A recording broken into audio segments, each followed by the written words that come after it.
India has attempted for 24 years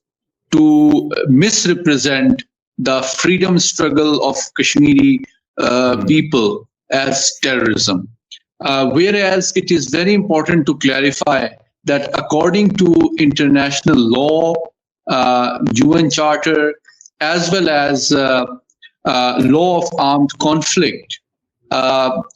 according to all these statutes and international law,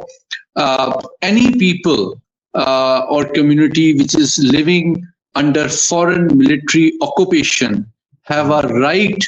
to defend themselves, their property, their lives, their honor through armed struggle against foreign occupation. And that is something which international law recognizes as a